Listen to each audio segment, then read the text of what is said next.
So you've probably noticed that SAP is pushing its S/4HANA transformation hard. But when you get past all the marketing buzz, what's really going on? In this explainer, we're going to peel back the laters and get to the real strategy behind this massive move and what it actually means for everyone in the SAP ecosystem. Look, if you've been paying any attention to SAP lately, you're probably swimming in a sea of buzzwords. AI, rise, grow. It's a lot. It can all feel a bit overwhelming, right? Like they're just throwing jargon at you to get you off your old system. But what's the core strategy? Let's cut through the noise and get to the heart of what's actually changing. Okay, first things first, we have to get one thing straight. This is not just another software update. We're looking at a fundamental strategic shift that's redesigning SAP's entire business model from the ground up.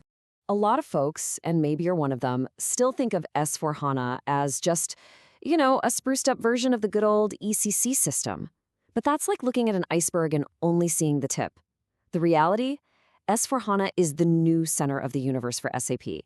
It's the anchor for their entire technology landscape, the foundation for everything else they're building. So, what does that bigger picture actually mean for you? Well, it's all about catching up to how we expect software to work today. Think about it. We want stuff that's fast, reliable, and just works in a web browser. No more clunky local installations. S/4HANA is the engine that makes that modern architecture possible, connecting everything through APIs and microservices. And you can really break down this whole strategy into four main pillars. Everything they're doing now rests on this S/4HANA foundation. And here they are. We've got integration, data, extensibility, and applications. S/4HANA is the anchor for all four. So let's dig into each one and see how this new foundation completely changes the game. All right, let's get a little technical for a second, because this is where the really big changes are happening. We're talking about the new foundation that holds everything up. First up, integration. The old way of doing things, with those direct, kind of fragile connections like RFCs and iDocs, that's on its way out. Instead, SAP is pushing everyone towards its business technology platform, or BTP. Think of it like a central, standardized hub for all your connections. It makes everything way more scalable and, honestly, just a lot less likely to break. Okay, next up is data. In the past, you'd go straight to the database tables with SQL queries. The new way?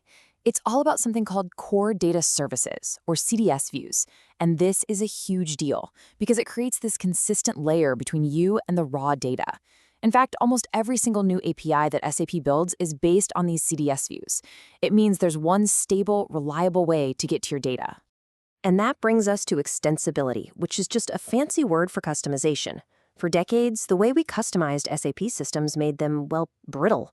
You'd make a change deep in the code, and then every upgrade became a nightmare. The clean core principle completely flips that script.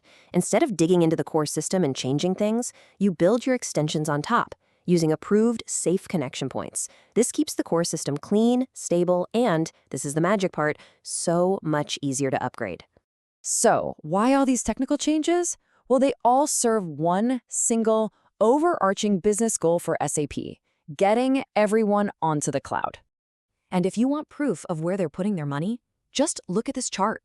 The number of standard Fiori apps, it's basically doubled in just 4 years.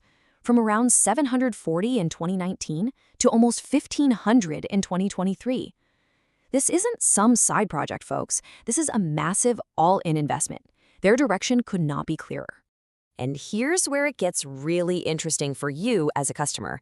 The public cloud gets all the cool new stuff first. The latest apps, the newest APIs, even AI tools like SAP Joule. But if you're on-premise or in a private cloud, you're kind of waiting in line. You have to wait for the next big release or specifically ask for new features to be brought over. So you might be asking, why are they doing this? What's the business reason for this huge cloud-first push? It's actually pretty simple when you think about it. In the old days, SAP had to make their software work with a bunch of different databases from different companies. That slowed down their own development a lot. Now, by going all in on their own HANA database, they can develop on a single, streamlined code line. This lets them innovate way, way faster. Okay, so when you piece all of this together, the technical changes, the cloud strategy, the faster innovation, it becomes pretty clear that SAP is presenting its customers with, an inevitable choice. So let's just quickly recap the main points here. S/4HANA is not just a product update. It is a fundamental repositioning of SAP's entire technology strategy. It forces a new standard for how you handle integration, data, and extensibility. It is, without a doubt, the foundation for their cloud-first future. And the key takeaway is that the cloud is where the innovation is happening fastest.